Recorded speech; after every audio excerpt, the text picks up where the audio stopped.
नमस्ते everyone, welcome back to my channel. My name is Neelam और अभी अभी मैं कांतारा चैप्टर 1 देख के आ रहा हूँ। तो मैंने सोचा कि क्यों ना इस पे एक वीडियो बनाया जाए। तो आप सब ने कांतारा देखी होगी 2022 वाली। तो उसमें कुछ स्टोरी ऐसी थी कि भाई कुछ लोग जंगल में रहते हैं और उनके देव की वहाँ पे पूजा करते हैं। और वो जो सारी ज़मीन होती है वो जंगल की, और वो जो लोग रहते हैं उस ज़मीन को जो एक राजा होता है वो हड़पना चाहते हैं। और उसकी वजह से उनके देव नाराज़ हो जाते हैं और कैसे वो अपने लोगों को बचाते हैं और अपने जंगल को बचाते हैं। वो बेसिकली एक स्टोरी है, ठीक है। तो जहाँ पे ये मूवी ख़त्म होती है वहाँ पे हमें दिखाया गया है कि इसकी एक ओरिजिन स्टोरी भी है। तो वही ओरिजिन स्टोरी कांतारा चैप्टर 1 में दिखाई गई है। अगर हम कांतारा चैप्टर 1 की बात करें तो ये मूवी 3 साल बाद आई है, और उसकी जो स्टोरी है उसमें बेसिकली ऐसा है कि जंगल में कुछ लोग रहते हैं और वो अपने देव की पूजा करते हैं वहाँ पे। और जो जंगल है पूरा उनका है, और जंगल के अलावा एक बॉर्डर है, और बॉर्डर के उस पार एक स्टेट है, एक राज्य है। वहाँ पे दूसरे राजा और उनके राजकुमार और राजकुमारी रहते हैं बेसिकली। तो वो राजा होते हैं, वो अपना सिंहासन एक टाइम के बाद अपनी राजगद्दी अपने बेटे को दे देते हैं। तो उनका जो बेटा होता है वो बड़ा यश होता है और पूरा दिन मतलब नशा करता है, और ऐसा कुछ मूवी में दिखाया गया है। तो मूवी का जो फर्स्ट हाफ होता है उसमें बहुत सारे जॉक्स हैं, कुछ हिट और कुछ मिस है। मतलब कुछ चीज़ें आपको, कुछ जॉक्स आपको हंसाएंगे, कुछ आपको अच्छे नहीं भी लगेंगे। इसके अलावा इस मूवी में जो बेसिकली जो फर्स्ट हाफ है उसमें वो थोड़ी लाइट हार्टेड स्टोरी दिखाई गई है शुरुआत में। तो ये पूरा वर्ल्ड बिल्डिंग करती है कि भाई जो जंगल के लोग हैं वो राज्य में नहीं आते और राज्य के लोग जंगल में नहीं जाते हैं, और उनके बीच में एक बॉर्डर होती है। लेकिन ये दोनों किसी ना किसी वजह से ये बॉर्डर क्रॉस कर देते हैं। तो उसकी वजह से कुछ कॉन्सिक्वेंसेस होते हैं, और ऐसे ही कुछ कहानी की शुरुआत होती है। अब मैं कहानी के बारे में ज़्यादा रिवील नहीं करूँगा, तो और चीज़ों के बारे में बात करते हैं। तो इस मूवी का जो सेट है, जो सेट बिल्डिंग है वो मतलब काफ़ी बेसिक, और काफ़ी बेसिक मतलब कि जो एकदम रियल लगे उस मीनिंग में। मतलब कि ये जो मूवी में जो सेट दिखाए गए हैं वो आपको ऐसा ही लगेगा कि आप भाई बहुत पुरानी टाइम पे आप चले गए हो। मतलब वहाँ पे जो लकड़ी का पूरा पैलेस दिखाया गया है, उसके अलावा जो पूरा बाजार दिखाया गया है, या फिर आप जंगल में जो लोग दिखाए गए हैं उनका जो रूटीन है, उनका जो मतलब उनकी हर्ट्स दिखाई गई है। आपको कहीं भी ऐसा नहीं लगेगा कि ये चीज़ें आर्टिफिशियल है या फिर ग्रीन स्क्रीन के साथ दिखाई गई है। वो सारी चीज़ें आपको रियल दिखती है। तो उसका मतलब है कि भाई इस सेट्स को जो बनाने में जो इन लोगों ने काम किया है वो काबिल तारीफ़ है। मतलब आप जब इस मूवी की शुरुआत होती है तो पहली फ्रेम फ्रेम से ही आप कोई अलग ही दुनिया में चले जाते हो। मतलब उतनी ताकत ये सेट्स रखते हैं। इसके अलावा इस मूवी की जो सिनेमेटोग्राफी है वो भाई साहब मतलब नेक्स्ट लेवल है। इस मूवी की हर एक फ्रेम इतनी ग्रैंड स्केल पर लगती है ना। वो चाहे कोई फाइट सीक्वेंस हो, या फिर वो जब देव को दिखाते हैं वो चीज़ हो, या फिर यू नो कोई भी मतलब कोई भी फ्रेम, या फिर वो जो पैलेस के कुछ सीन हो, तो इतनी बखूबी तरह से इस मूवी की सिनेमेटोग्राफी की गई है कि आप आपकी जो नज़रें हैं उस वो स्क्रीन से हट ही नहीं सकती। और आपको कहीं ना कहीं उस मूवी के अंदर जाने का मन करे। मतलब वो चाहे जंगल की ग्रीनरी हो या फिर कोई और पार्ट हो, मतलब आपको ऐसा ही लगेगा कि आप उस जंगल में घूम रहे हो, या फिर उस सेट्स पे, यानी कि उस जगह पे आप चले गए हो। तो सिनेमेटोग्राफी बहुत अच्छी है।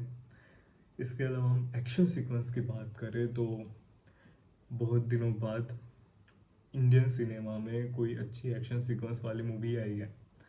हमें पता है हमने वॉर 2 झेली है, या फिर बहुत सारी ऐसी मूवी झेली है, और मुझे तो लास्ट मूवी शायद मद्रासी अच्छी लगी थी जिसमें एक्शन सीक्वेंस थोड़ी अच्छी थी।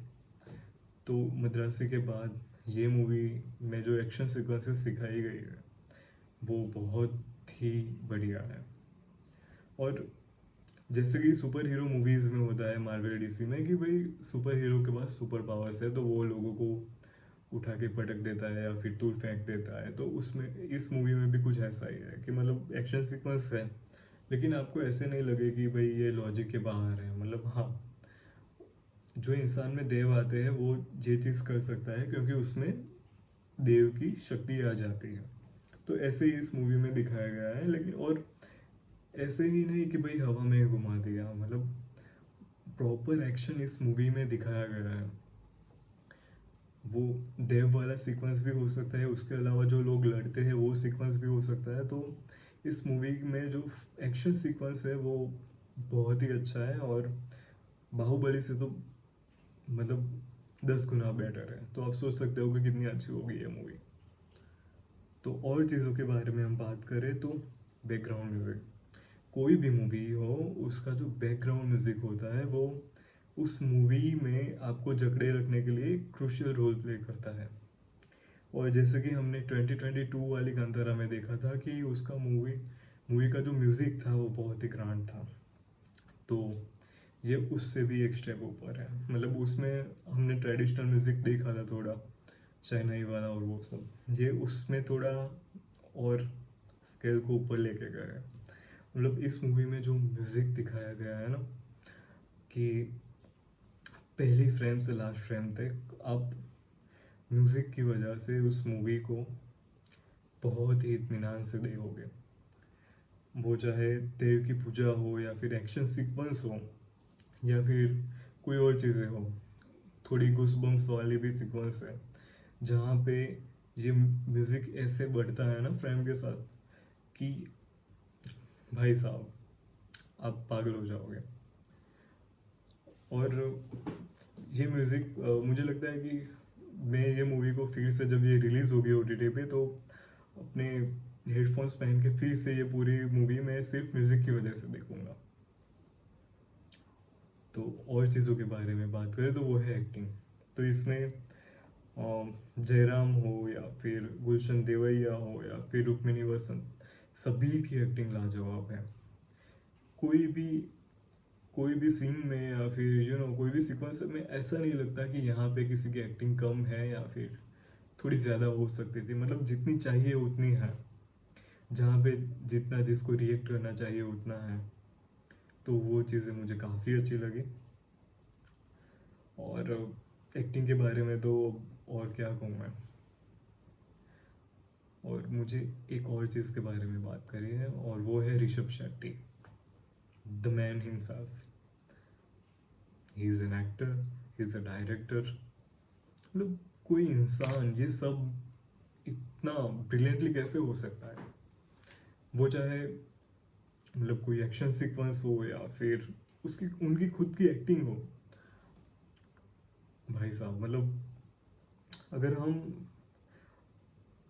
हमने बहुत सारी स्टोरीज हमारे बचपन में पढ़ी है कि भाई हमारी हिस्ट्री ऐसे थी, वो चाहे महाभारत की कोई स्टोरी हो या फिर रामायण की हो। और वैसे ही ये एक स्टोरी है कांतारा की। तो ये भी कुछ ऐसे ही हमारी दंत कथा कह लीजिए या फिर हिस्ट्री कह लीजिए।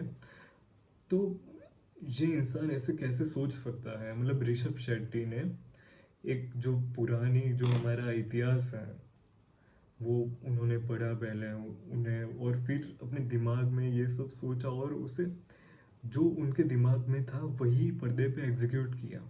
और एग्जीक्यूट भी ऐसे किया कि हम सब उनसे रिलेट कर पाए, उसे फील कर पाए और उन्हें स्टैंडिंग ओवेशन दे दे। तो मैंने सुना है कहीं जगह पे इस मूवी को स्टैंडिंग ओवेशन मिला है, और मिलना भी चाहिए क्योंकि लास्ट जो 30 मिनट्स है इस मूवी की वो काबिल तारीफ है। मतलब पिछली मूवी में तो थे ही, लेकिन इस मूवी में भी जो क्लाइमेक्स है ना वो भाई साहब मतलब क्या बनाया है। मतलब कोई चीज़ में आपको ऐसा नहीं लगेगा कि यहाँ पे कुछ कमी रह गई हो। इवन वीएफएक्स भी इस मूवी में इतने अच्छे से है ना कि अब इस मूवी को कोई भी स्केल पे कम रेटिंग नहीं कर पाओगे। और मुझे तो लगता है ये मूवी पक्का 1000 करोड़ को टच कर ही देंगी और शायद 10 दिन में ही, पहले 10 दिन में ये मूवी 1000 करोड़ टच कर देगी। तो मैं आपको ज़्यादा कुछ नहीं कहूँगा, सिर्फ आपको इतना कहूँगा कि ये मूवी थिएटर में डेफिनेटली देखने लायक है। तो आप अपने परिवार के साथ जा सकते हो, अपने दोस्तों के साथ जा सकते हो और आराम से इस मूवी को थिएटर में जाके एंजॉय कर सकते हो। ओटीटी पे तो आएगी ही, लेकिन इस मूवी का देखने का जो मज़ा थिएटर में है वो ओटीटी पे शायद ना हो। तो अगर आपको ये वीडियो अच्छा लगा है तो इस वीडियो को लाइक कीजिए, अपने दोस्तों के साथ शेयर कीजिए और ऐसे ही रिव्यूज़ के लिए इस चैनल को सब्सक्राइब कर दीजिए और मिलते हैं अगले वीडियो में। जय हिंद।